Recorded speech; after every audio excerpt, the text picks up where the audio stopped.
of our course, the New Testament and its studies. I hope everyone's doing well out there. We'll do a couple of these, hopefully, to wrap up this semester. And if you have any questions related to the class, always feel free at this point in the semester to text or email me, and I'll do my best to get back to you as soon as I can. So, just briefly on the background to the Epistle of James, in part, this lecture is meant to be a supplement to you as you're writing your exegetical essays. So you could use it as such, and however that works for you, and so be it. All right, so let's get started. The background to the Epistle of James. The Epistle of James is one of the Catholic epistles. We've talked about this. Catholic here meaning the adjective for universal. The Catholic epistles are these epistles that have this kind of universal appeal to them, and they're not written to a specific community, which is often what we see with, for example, the letters of Paul. They're written for specific communities and then are applied in different ways, but universally throughout the churches, the church tradition, going forward. Where the Catholic epistles, they're not necessarily written to a specific audience, and they're not addressing specific issues, so that in that way they have more of this kind of universal feel to them. So the Epistle of James is one of these Catholic epistles, along with First Peter, which we talked about earlier last week.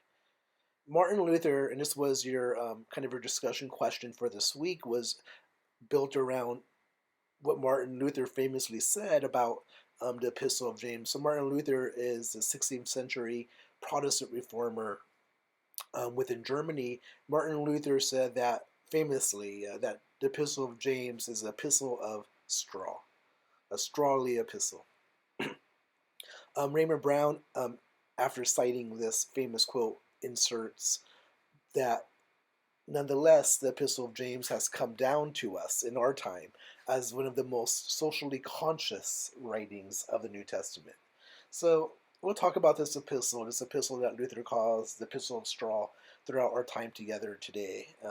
And do address that, please, that discussion question that's been provided connected to Luther's quote when you have time over the next week or so. So if this work was written by someone other than James, the date of it is going to be between, say, year 70 to year 110 Common Era. Maybe most likely 80s, 90s. Or if it was written by James, it would have been earlier than this. As far as who this letter is addressed to, well, first, we look at it and we could sense it's not really a letter in the classic sense. It could have been possibly a homily or a sermon in the form of a diatribe that was then shaped a little bit to be in the format of a letter addressed to the 12 tribes who are in dispersion. It was probably addressed to Christians outside of Palestine who were, quote, to use Raymond Brown's language, quote, quite conservative in their appreciation of Judaism. Authenticity of the letter. Claimed author is James, the brother of the Lord, but most scholars believe it was written by someone, probably a disciple, who admired the image of James as the Christian authority most loyal to Judaism. The unity and integrity of this letter is not seriously disputed. So there's some of the background information. How the letter is divided up is provided by Raymond Brown, and I give you a slide on that. You could feel free to take a look at that if that's something you want to, reference or whatever. But from there, why don't we kind of press on and look at, first we'll talk about James, the brother of Lord, and we'll talk about James, the conservative Jewish Christian, as kind of background to the letter itself, and then we'll progress and get into the letter and conclude our time there. So James, the brother of the Lord, this is the language you find within the epistle itself. And so we should pause and think just briefly here, who is this James, the brother of the Lord? So just two Jameses are disciples of Jesus. Both of these are not plausible options. So the only plausible candidate is James, listed among the brothers of Jesus, who's referenced in Mark chapter 6, verse 3, and Matthew 13:55. but who is not one of the 12 disciples, but is an apostle in the broadest sense of the term, referencing here 1 Corinthians 15:7 and Galatians 1:19, which both mention reference this James, the brother of Jesus. There is no evidence that James, the brother of the Lord, followed Jesus during his public ministry, referencing here Mark 3:21, also Mark chapter 3 verses 31 through 32, and Mark chapter 6 1 through 4. Rather, James, the brother of the Lord, stayed behind in Nazareth with the other relatives. The risen Jesus, however, did appear to James, see 1 Corinthians 15:7, and from then on, James became a prominent leader within the early church. See, for example, Galatians 1:19, which is also reflected in non-canonical, like non-biblical writings that circulated during the early decades, centuries of the Christian tradition, such as in the Gospel of Thomas. So this emphasis, there's different accounts, historical accounts that are used to substantiate that James, the brother of the Lord, was a key leader within the Christian church in Jerusalem following the ascension of Jesus after his resurrection. James was executed, according to tradition, was executed by stoning in the early 60s for transgressing the law. For a reference point to this incident, this stoning, see Josephus's history. So about James, beyond what we just talked about, we've referenced quickly that James is synonymous with the conservative Jewish tradition of Christians, conservative Jewish Christian tradition. The most important element for understanding this Epistle of James, is to understand this kind of context that it seems to be coming out of the Jewish Christian disposition of James, who may have wrote it, our disciple, and it has a feel of a homily that is reflective of the conservative Jewish tradition. Conservative Jewish Christian tradition. James was very loyal to observing the Jewish law. However, he was not an extreme legalist, as he did conclude that Gentile Christians could become Christian and be a part of the community without being circumcised. See, for example, Galatians 2nd chapter and Acts in the 15th chapter. However, the speech of James in Acts chapter 15 verses 13 through 21 does assert that he accepted the Gentiles on the basis of Leviticus, one of the books of the Hebrew Bible, chapter 17-18, which prescribes what is expected of strangers living within Israel. James is given a moniker by Eusebius of Caesarea in the 4th century as James the Just, due to his reputation as an ascetic monk who lived a life devoted to God in Jerusalem, and he prayed so often that his knees became callous as those of a camel. So this kind of cultural memory, this way that the memory of James gets shaped from the early church onwards through Eusebius of Caesarea, is as this devoted Jewish Christian monk who lives a life of spiritual training or asceticism to the point that his knees are as callous as a camel. It will make sense when we look at the Epistle of James that it's this kind of James, or someone who is a disciple of this kind of James, would emphasize within this writing the doing of good works and its connection to authentic faith. Regardless of who wrote this epistle, its echoing of traditional Jewish beliefs and practices is reflective of James, the brother of the Lord, an early leader of the church in Jerusalem. So I want that to be the takeaway in terms of the dating, the authorship. These are questions one could play around with and deem importance to them. But the most important question for us, our most important point for us, is that this letter is reflective not just of James, but of a tradition and community that is connected to James, that is largely defined by its conservative Jewish Christian tradition. Okay. So here there's a slide that is on the speech that James gave at the Council of Jerusalem in Acts 15:13-21. You can look at that if if you want to, or you can just go on with me to the opening formula of the epistle. Again, here the opening formula is quick. It's quicker than most. James, the servant of God and the Lord of Jesus Christ, to the 12 tribes in the dispersion, greetings. Chapter 1, verse 1. So you have things missing, such as the grace and peace, the element you get from the Apostle Paul's letters and from First Peter. Likewise, it's missing this thanksgiving, a prayer of thanksgiving, which is a common element within Paul and First Peter. And so this here, by the way, is supporting this concept, this idea that this was not originally a letter, but rather it was like a homily, a sermon that was put into the form of a letter, so to speak. The Christological reflection is short, that is, the words about Christ, but it reveals that the writer of this letter is a Christian author.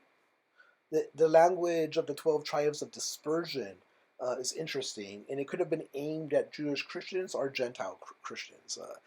That has been interpreted in both directions. It is noteworthy that in the addressees, the audience of this epistle, that they met within the synagogue. So here it suggests that the audience may have been Jewish Christians. The audience were likely Christians who strongly identified with the Jewish heritage, whether or not they were Gentile or Jewish. There seems to be some kind of connection between the audience, the Christian audience, and the Jewish tradition. So as we progress on into James, the first chapter, the letter moves quickly, right? It moves quickly on kind of ethical imperatives or sayings of wisdom, and it talks about all kinds of things, such as about trials, temptations, words, and deeds, and the importance of these things. These kind of themes get introduced early in the first chapter, and then onwards they get returned to throughout this collection of sayings, ethical encouragements or admonitions, and sayings of wisdom and instructions for living the holy Christian life. You get these themes that get returned to throughout, such as, again, trials, temptations, words, and the value of deeds. Here, just quickly, an example of one of these quick, memorable lines or teachings from James. James chapter 1, verses 3 and 4. Whenever you face trials of any kind, consider it nothing but joy, because you know that the testing of your faith produces endurance. So like we've seen in a number of the New Testament writings, these letters are written in the context under the shadow of threats, of persecution, of marginalization, of that this faith could be costly for you. And you see that being addressed in these letters in different ways. Here, in the letter of James, the writer James is encouraging the audience to see their trials as a source of joy, because it's going to produce something good. So this kind of language, right, you see within some of the New Testament writings, including this letter. As far as the genre, in terms of literary genre, many scholars, including Raymond Brown in our textbook, connects the letter of James to the late wisdom books of the New Testament. So such as a classic example being Proverbs. That how Proverbs is a book within the Hebrew Bible that is a collection of wisdom sayings that have guided the Jews and then the Christian tradition up to the present day. So you see similarities or parallels between these two.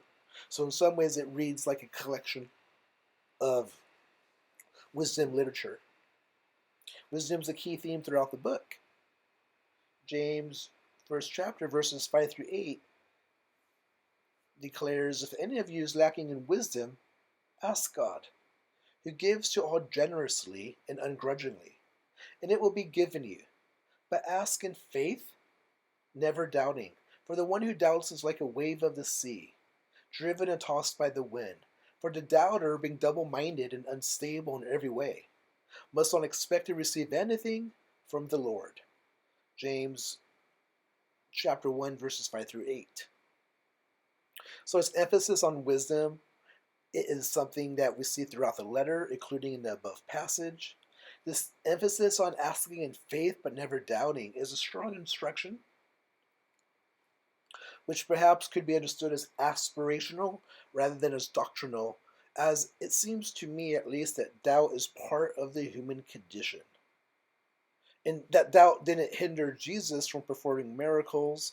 Um, see, for example, there was the father who came before Jesus and asked for the healing of his child, and Jesus said, "This one comes out through faith." And the father says, "I believe, but help me in my unbelief." He says this, and then Jesus heals the child. So here you have this element of like faith has this element of not of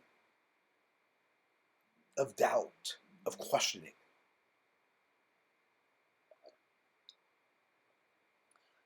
Or as the Apostle Paul says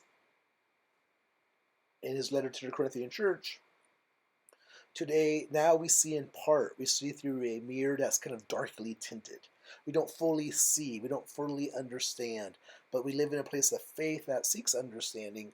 But here, again, I'm just pointing out here that I want to step back and this is strong language. But ask in faith, never doubting.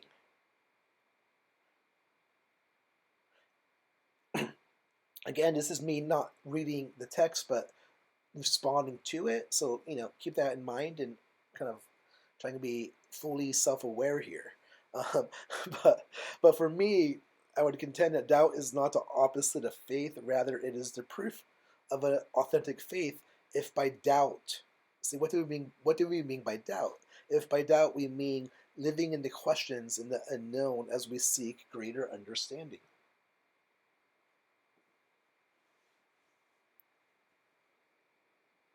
I just don't think God is scared of our questions. I think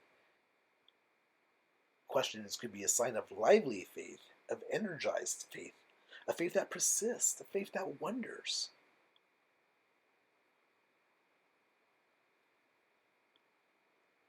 Anyways, the wisdom literature of the Old Testament and its connection, again, we see to James. If anyone is lacking wisdom, James says in chapter 5, ask God who gives to all generously. Again, we talked about this passage. So that emphasis we see throughout. All right, so another theme within the Epistle to James, big theme, is the relationship between the poor and the rich. We're going to see this throughout the text, and in part, your exegetical essay will focus on this theme to some extent. As much as it wants to, will be determined by you. Or perhaps you could also focus on the relationship between faith and works. Could be another way to take the exegetical essay. If you have any questions on that, please do just reach out to me, and I'll do my best to get back to you.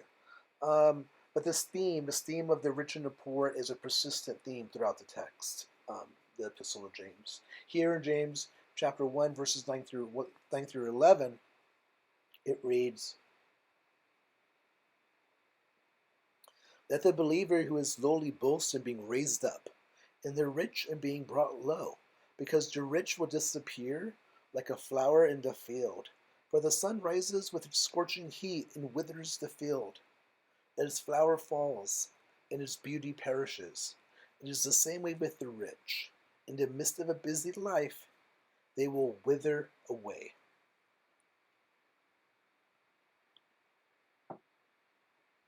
The emphasis on caring for the poor is one of the most, if not the most, pervasive, consistent, insistent, and unconditional teaching throughout the writings of the New Testament. It's hard to miss. Not only care for the poor,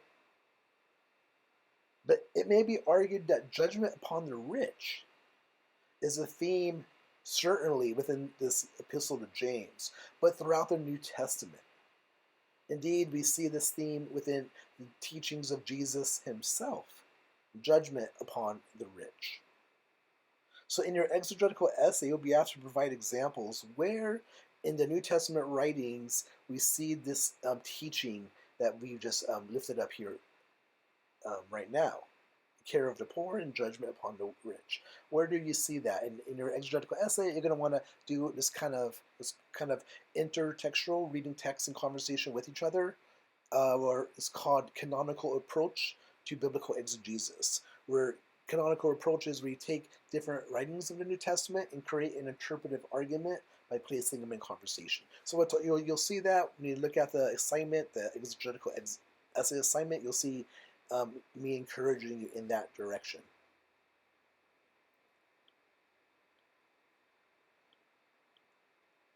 Indeed, so within the teachings of Jesus, so for example, after he talks to the young rich ruler, Jesus says, "Truly I tell you, it will be hard for a rich person to enter the kingdom of heaven.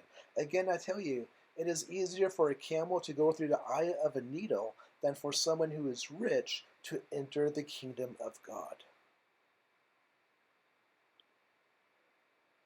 This, again, it comes out of the context of Jesus and the young rich ruler.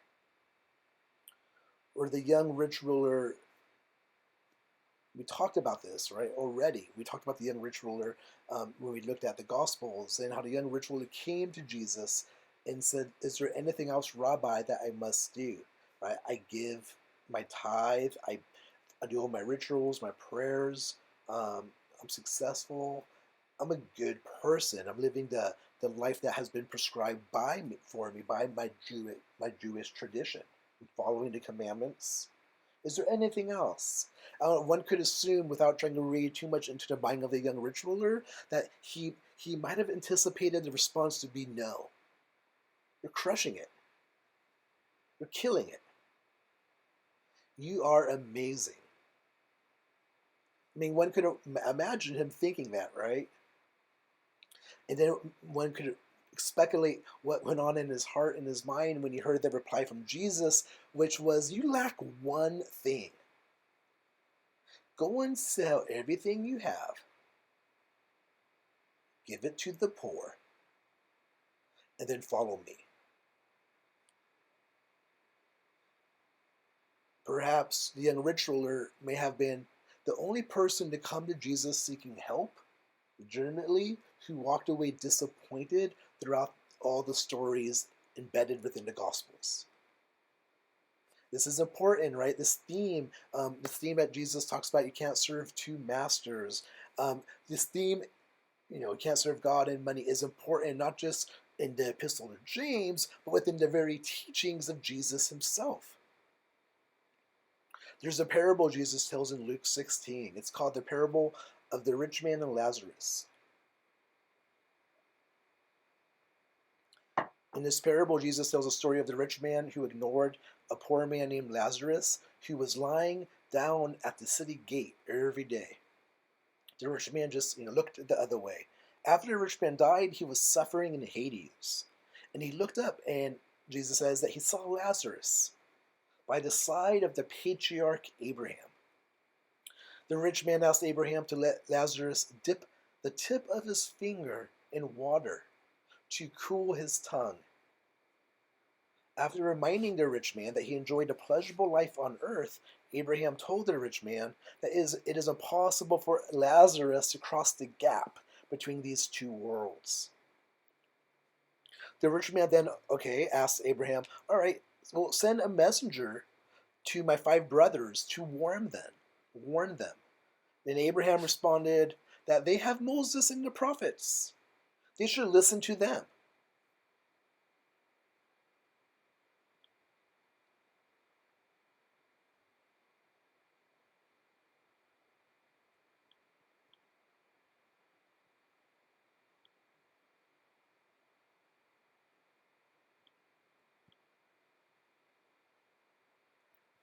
He said, "No, Father Abraham."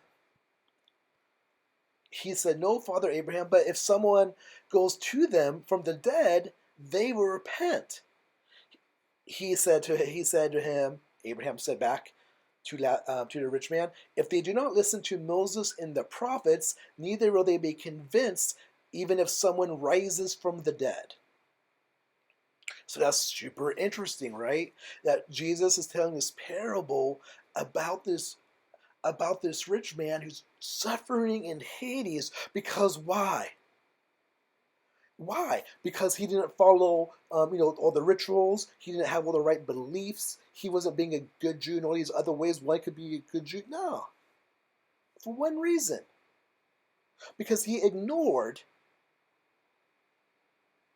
the lying crippled poor man laying at the city gate every day. That's where you demonstrate your love of God. It's an interesting, powerful story, and it's persistent and consistent with other moments throughout the teachings of Jesus, then onto the book of Acts, the Apostles of Acts, and then shot through here this Catholic epistle, the Epistle of James. This caring of the poor, we see it. We talked about it in the Apostle Paul's writings. I remember we talked about in class about in his letter to the Galatians in chapter 2, verse 10, where in the Apostle Paul, he recounted that when he went and met with the church at Jerusalem, which is, by the way, the church that James was a leader of, that when they were affirming the mission of the Apostle Paul, that all they asked to the Gentiles, right? All they asked of him was one thing, which was to remember the poor. So this emphasis we see it within the teachings of Jesus. We see it within the Acts of the Apostles.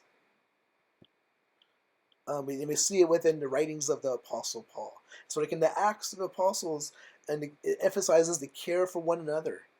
It talks about how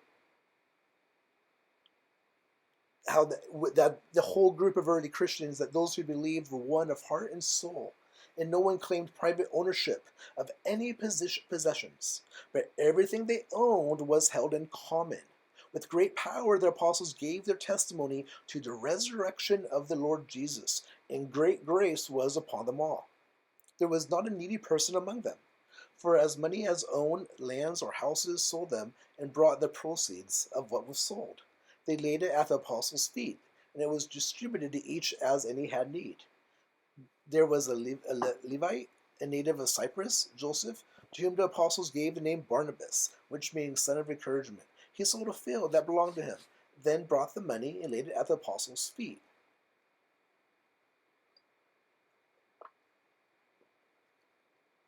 So here in Acts, the teachings of Jesus, the teachings of the Apostle Paul, again, a persistent, recurrent, essential theme within the life of the church shall be caring for the poor. It's a mark of the church, according to the New Testament.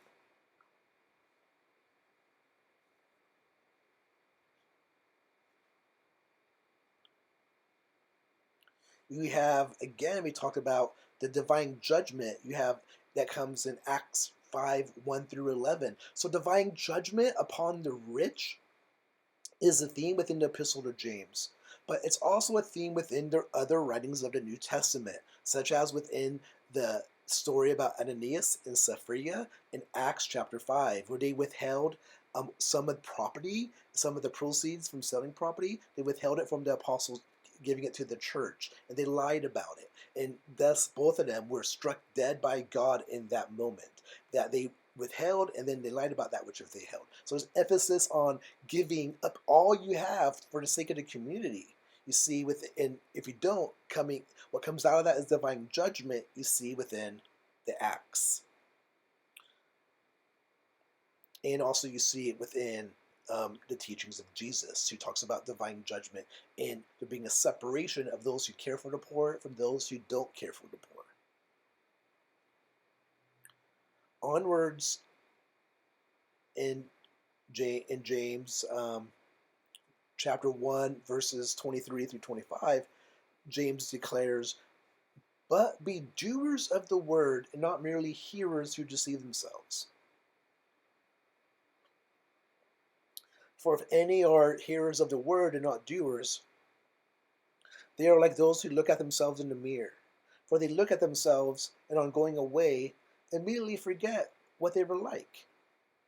But those who look into the perfect law, the law of liberty, and persevere, being not hearers who forget, but doers who act, they will be blessed in their doing.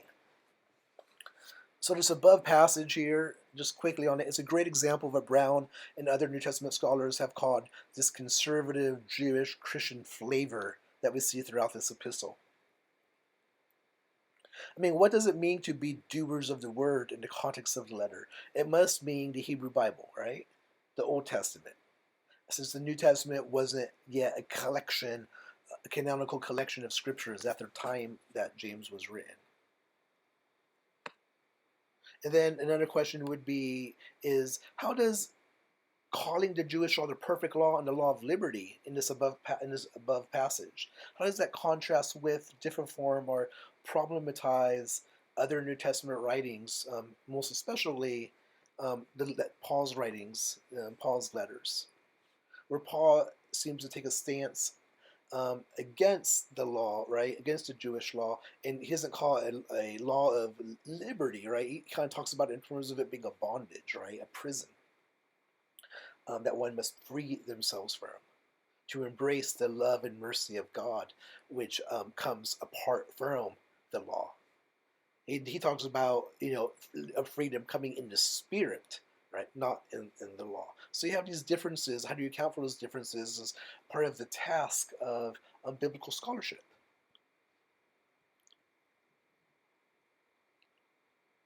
Again, here you have a continuity between Jesus and the teachings of Jesus and the Epistle to James. Here, the continuity in this teaching of doing the word, not just listening and believing the word.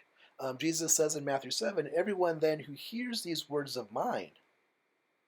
So Jesus is talking about his words, where James is talking about, in his context, talking about the Hebrew Bible. Here Jesus says, if anyone hears the words of mine and acts on them, will be like a wise man. And there you have that wisdom component too, right? Wisdom, a major theme in James. Here it's a theme in this teaching of Jesus, the one who acts on my words is like a wise man who built his house on a rock. And then he goes onwards and talks about in this parable. But the point here being this emphasis on doing the word connected to being a wise man is an emphasis you see in the teachings of Jesus and in the Epistle to James. So what we're arguing for here is some continuity between James and other writings within the New Testament. This is the canonical approach. Prior to looking at 2 or 3 more examples of the application of the canonical approach to James and the teachings of Jesus, you have a moment in James chapter 1 verses 26 through 28 where he says what religion is. And he says religion is that which is religion that is pure and undefiled before God the Father is this: to care for the orphans and widows in their distress, and to keep oneself unstained by the world. So at its core, what religion is for James, like, what is it? What's pure religion? Which is an interesting concept, right? Because religion is always colored and, textured by the culture in which it inhabits, right? But here, this notion of asserting a pure religion, if there can be such a thing, for James, it's care for the orphan, the widow, and to keep oneself pure within the world, or unstained within the world. So this practice, there's this practice that is part of what is a pure religion for James. Now, going forward in chapter 2, just a couple themes that James talks about and how they're closely connected to the teachings of Jesus. Just again to illustrate this continuity between the teachings of Jesus in the Gospels and the Epistle of James. In James chapter 2, verses 1 through 7, James warns against favoritism. He talks about when, in short, just to paraphrase, you have, I'm going to paraphrase these next couple verses. You have them before you and also in the PowerPoint I provided. But let me paraphrase. It's not going to be, perfect here, but just to get a sense of things, and I think that would be a good way to go. All right, so James chapter 2, verse 1 through 7. James is warning against favoritism. He gives the example of when people come to synagogue and people who are like, more well dressed, more put together. You give those people the seats of honor within the synagogue, but the poor, the one with dirty clothes, you assign to other seats. So James is critiquing this practice, this ungodly practice of making distinctions amongst ourselves. Which is very similar to what Jesus says in Luke chapter 14. In Luke chapter 14, Jesus is invited by a Pharisee to a dinner, a banquet on the Sabbath. And he observed how people were going for like the seats of honor at the banquet. After this, Jesus gives a parable and he intervenes and he says, when you give a luncheon or a dinner, do not invite your friends or your brothers or your relatives or rich neighbors, in case they may invite you in return, and you would be repaid. But when you give a banquet, invite the poor, the crippled, the lame, and the blind, and you will be blessed, because they cannot repay you, for you will be repaid at the resurrection of the righteous. All I want to point out here is the last part. Is repaid at the resurrection of the righteous. Jesus does this quite a few times in his teachings. When he teaches about caring for the poor, he does it in what's called an eschatological manner, meaning he is tying how one cares for the poor to how they will be judged at the end. Here in language of resurrection of the righteous. And you see James does the same thing. When James talks about caring for the poor, he does so in connection with divine judgment often. So you have again another point of continuity in the ways in which they both tie those themes together. What's called eschatology and caring for the poor. So there was clearly, like Raymond E. Brown points this out, just to say briefly, there's something clearly going on to whoever did receive this letter. It seems like there was probably issues of Christian communities making distinctions amongst one another that cut against, right, the gospel message of just kind of inclusivity is kind of loving embrace of one another as being all in Christ one, this kind of thing. And so that's something that's been critiqued within the teachings of Jesus and the Epistle of James. Another interesting point is there's this emphasis in James on the law and talks about the law. So here I'm referencing James chapter 2, verses 8 to 13. I'm not going to read it, but you can take a look at it. I want to move quickly here.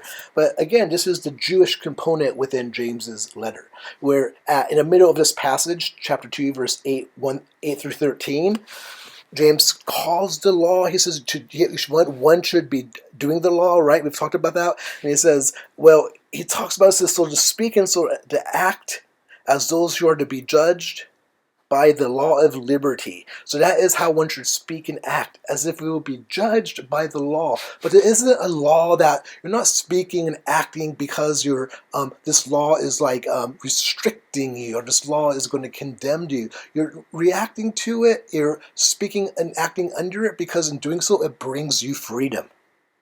And that's different. That's different than what the Apostle Paul emphasizes, which is fine. He gets to the multiplicity of ways in which we understand the mystery of the gospel.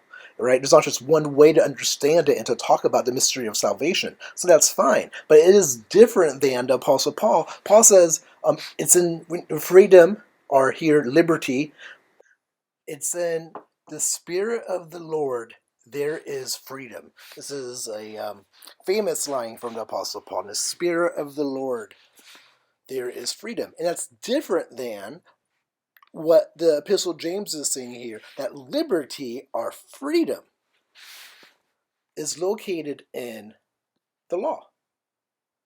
The very same thing that Paul says will lead to condemnation and judgment. Brings freedom in James. But for James, it's interesting, right? In this passage, when he talks about the law he lifts up is the same law Jesus lifted up. When Jesus was asked by one Jewish disciple about the law and what commandments to follow, what's essential, Jesus broke it down and said there's two things: love the Lord your God with all your heart, soul, and strength and mind, and to love your neighbor as yourself. So that's like what the law is. The law at its core is this. And that's the same thing that's working here for James. So what James is saying when he says in the law is liberty, perfect liberty, what is the law? He's saying in loving God with all your heart, soul, strength, and mind, and loving your neighbor, which the concept of neighbor Jesus expands to mean everybody, right? The orphan, right? The crippled, the person in jail. And to love your neighbor as yourself. When you do that, in that, you will find liberty. You will find freedom. That's the claim that James is making here in chapter 2, verses 8 through 13.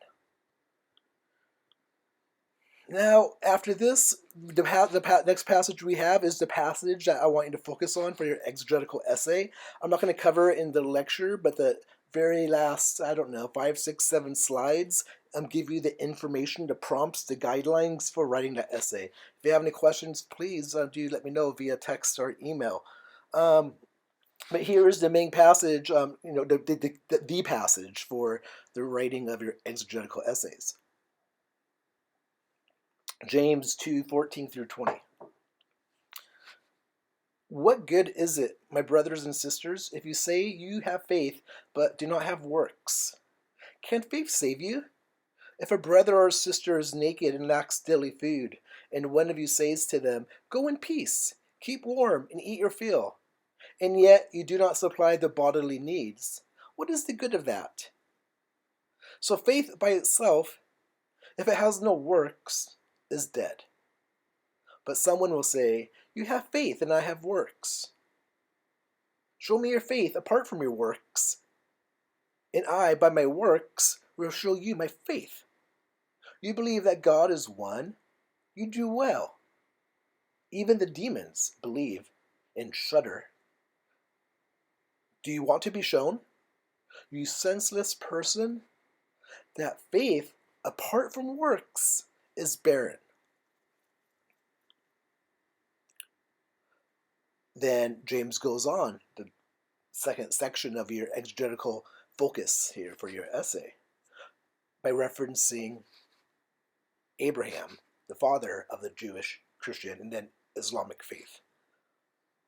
Was not our ancestor Abraham justified by works when he offered his son Isaac on the altar? You see that faith was active along with his works, and faith was brought to completion by the works. Thus, the scripture was fulfilled that says Abraham believed God, and it was reckoned to him as righteousness, and he was called the friend of God. You see that a person is justified by works and not by faith alone. Likewise was not Rahab, the prostitute, also justified by works when she welcomed the messengers and sent them out by another road. For just as the body without the spirit is dead, so faith without works is also dead. Again, reiterating this emphasis, faith without works is dead. And here drawing upon this interpretation of the prophet Abraham. And again, the moment in which he was commanded by the Lord God Yahweh to give up his son Isaac on an altar.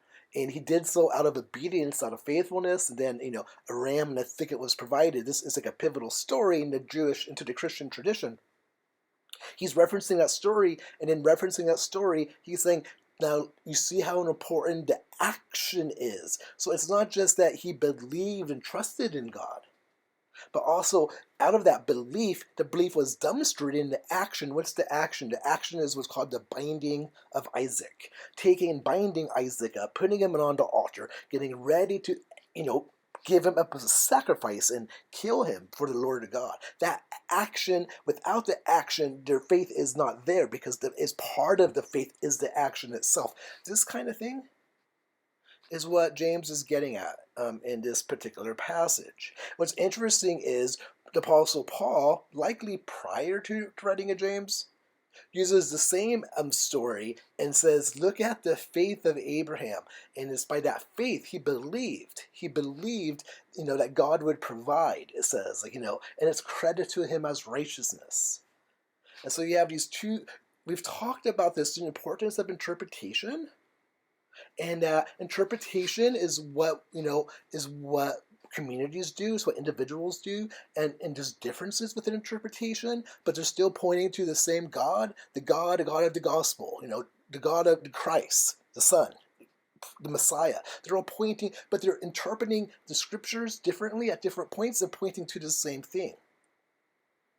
This dynamic is part of the Christian tradition writ large, always has been. Thus, we have 25,000 different denominations, but yet, and going to, I think, was it Colossians? But yet, in Christ Jesus, it's all held together is the faith of the universal church. But then that same diversity we see within the scriptures themselves. We see James interpreting the story of Abraham's binding of Isaac one way, and we see Paul doing it a different way, and that's really fascinating because it gets to the richness of this tradition, all pointing to the same thing, but looking sometimes at things from different perspectives.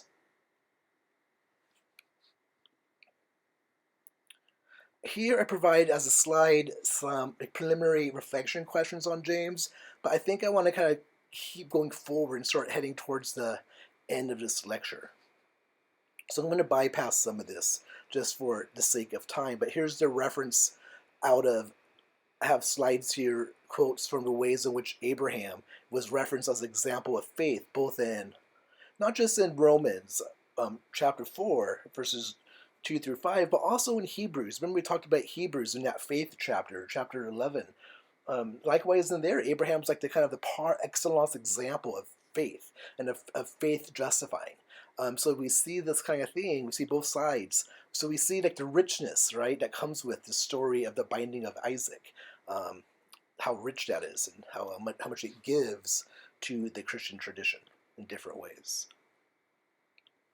So just a couple more things, like as you press on, just in the middle of chapter 3 or towards the beginning, and this is a theme throughout James, just to say quickly here, without making too much of it due to time, the emphasis on right speech, the right word, and that our words have power. Our words have power to destroy or build up. What we say matters. Growing up, there was a maxim when I was very young, and it went something like this: like sticks and stones may break my bones, but words will never hurt me. It was this kind of saying you learn as a child, so that if someone ever, we all had like one bully, unfortunately, in our classes. The bully, if it says something, mean to you, like you would say out loud or say within your head this mantra: sticks and stones may break my bones, but words will never hurt me. Like that may be true, and that may be useful, but James is saying, wait a second, no, what you say matters. And this is a continual theme we see. It kind of shoots throughout the different chapters of the epistle.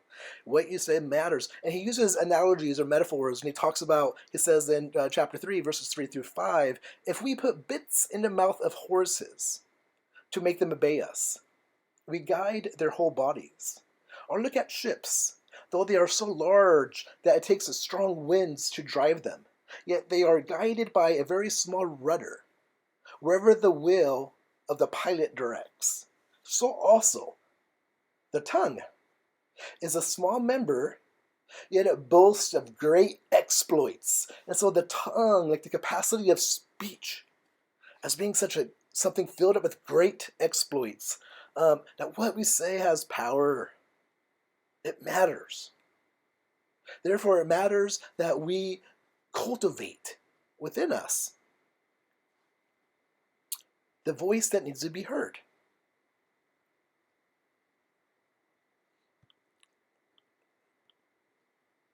Within you is a good word. This is something I think James would say. Within you is a good word. And why not use that good word rather than words of destruction? So this is an important theme throughout James, is, again, speech. Another important theme throughout James is the theme of pride.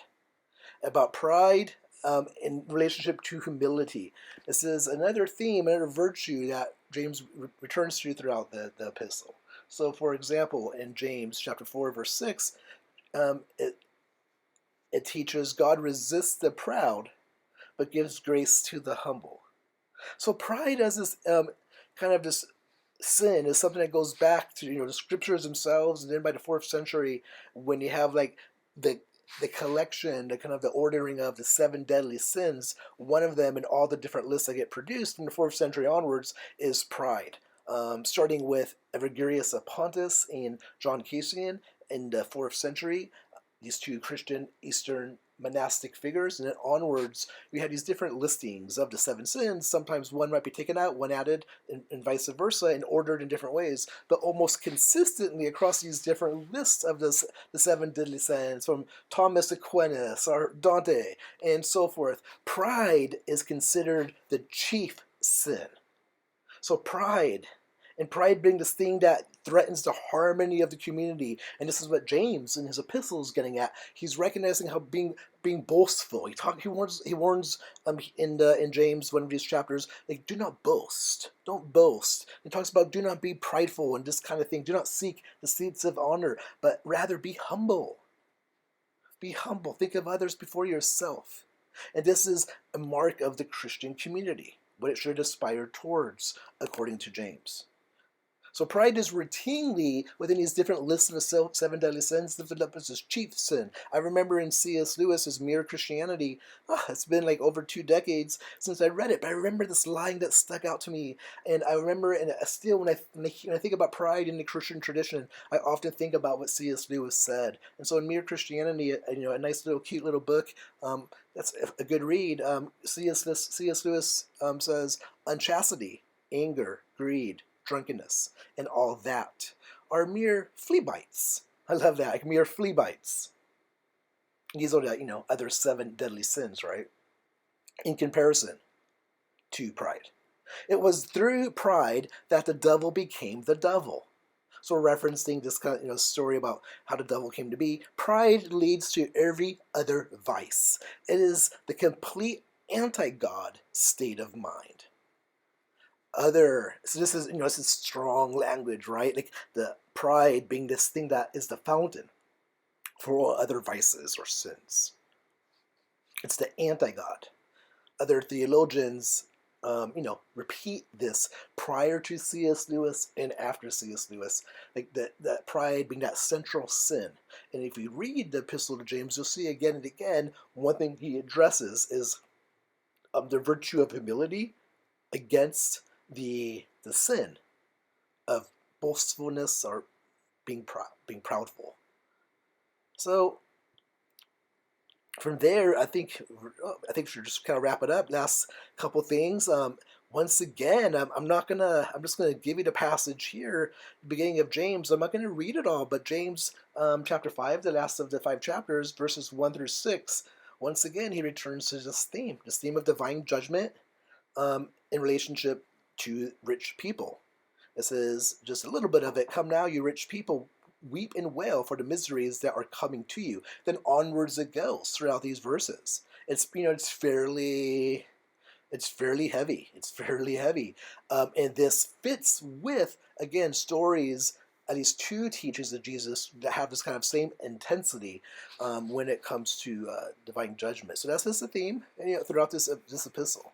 And so just concluding, like, kind of words of encouragement. James is calling for a life that's a life of purity, holiness, devoted to living out the law, and the law being to love God and to love your neighbor as yourself. He includes with a moment on prayer and faith, and there's another very memorable passage in this moment at James 5:16. It says, therefore confess your sins to one another and pray for one another, so that you may be healed. The prayer of the righteous is powerful and effective. And a lot could be said here about this moment here to confess to one another, pray for one another. So why? So that you may heal. That there's something that happens that is, to use this psychological language, that is therapeutic, that is healing through being known to another, to revealing yourself, not the constructed self of, I don't know, like whatever Instagram, I heard of saying TikTok these days, or I don't know what that is, but I heard of it, like whatever we're constructing of the self that to be loved. No, but to confess is to reveal that which one hides, and you do it to your brother and sister. Why? Because in that you get healed. You heal one another. and you pray for one another, and you love one another. So I love this part. It's often been a verse that kind of sticks with me because I think important to like what's kind of important to the Christian life according to the New Testament is authenticity. And like, we didn't talk about First John in our time together because we haven't had time. But I'll say one thing about First John. It says like you could take a look at it. It's one of those three letters: First John, Second John, Third John. It says, "He who says they have not sinned is a liar."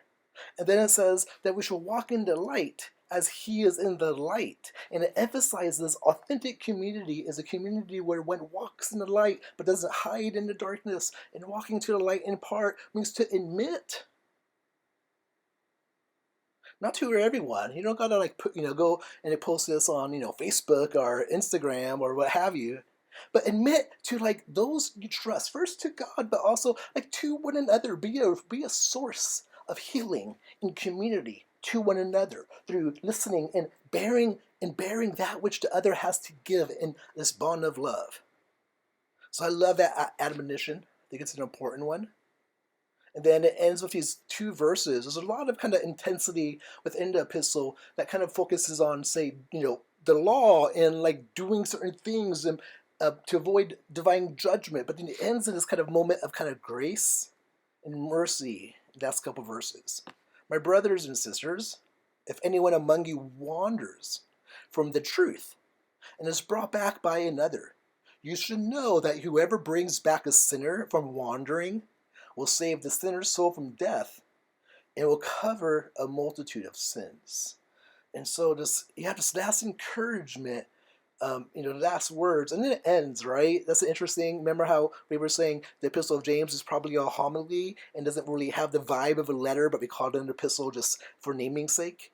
And you can see here, there's no kind of benediction. There's no farewell. This is the ending right here, verses 5:19 through 20, where it just says, it gives us like moment of grace, of mercy, of forgiveness, and says, you who bring back another who's wandered, you have covered over a multitude of sins. So it ends on this note of kind of mercy, and it ends on this note of, again, of being responsible for one another. So you're responsible for those who are less fortunate, the orphan. You're responsible for the poor. And you're responsible for your brother, your sister, who has wandered away, who has lost away. You're responsible for them, is the final message that concludes the Epistle of James. All right, so after this, I'm not going to read over these next slides, but the next 6 or 7 slides give you the information for your exegetical essays. Take a look. If you have any questions, please do let me know. I hope you're all doing well. I certainly missed our class. I'm wishing you all the best as the semester comes to an end. All right, many thanks. Peace.